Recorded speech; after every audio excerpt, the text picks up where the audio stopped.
ইরার গর্ভে অর্ণবের সন্তান আড়াল থেকে দীপা শুনে চমকে গেল। হ্যাঁ বন্ধুরা, আমরা এমনটি দেখতে পাবো অনুরাগের ছো ধারাবাহিকের আগামী পর্বগুলোতে। বিস্তারিত জানতে ভিডিওতে লাইক দিয়ে দেখতে থাকুন।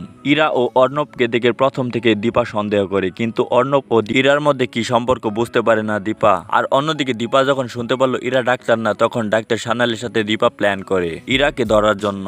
এরপর ডাক্তার সান্যাল দীপার কথা মতো সেনগুপ্ত বাড়িতে আসে এবং কি ইরার সাথে সূর্যকে গ্রামের বাড়িতে যাওয়ার জন্য পরামর্শ দেয়। আর এটা শুনে ইরা অনেকটাই খুশি হয়ে যায় এবং কি চিন্তা ভাবনা করে এই সুযোগে সূর্যের কাছ থেকে আমি পেন ড্রাইভটা নিয়ে নিব।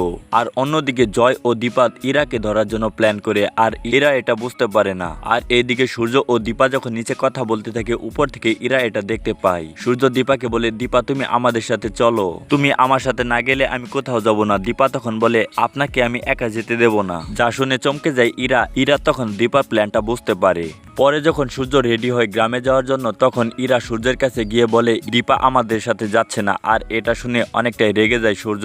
তখন সেখানে দীপা আসে এবং কি দীপাকে দেখে ইরা বলে, দিদি তুমি আমাদের সাথে চলো। তখন দীপা মনে মনে চিন্তা করে এটা তাহলে ইরার প্ল্যান। এরপর লাবণ্য সেনগুপ্ত বাড়িতে এসে সূর্যদের গ্রামে যাওয়া বন্ধ করে দেয়। এরপর ইরা ডাক্তারের কাছে গেলে ডাক্তার ইরাকে জানায় সে মা হতে চলেছে। এরপর ইরা বাড়িতে এসে অর্ণবকে কল দেয়। তখন অর্ণবকে ইরা বলে, আমি তোমার সন্তানের মা হতে চলেছি। আর এটা আড়াল থেকে দীপা শুনতে পায় এবং কি অনেকটাই অবাক হয়ে যায়। তো বন্ধুরা, তোমরা এমনটি চাও তো ইরার গর্ভে অর্ণবের সন্তান, আর এটা প্রমাণ করে দীপা ইরার খেলা শেষ করে দেখ? যদি চাও তাহলে কমেন্ট করে জানিয়ে দাও এবং কি সেই সাথে অনুরাগের ছো সকল অগ্রিম আপডেটগুলো সবার আগে পেতে আমাদের এই চ্যানেলটিকে অবশ্যই সাবস্ক্রাইব করে নাও।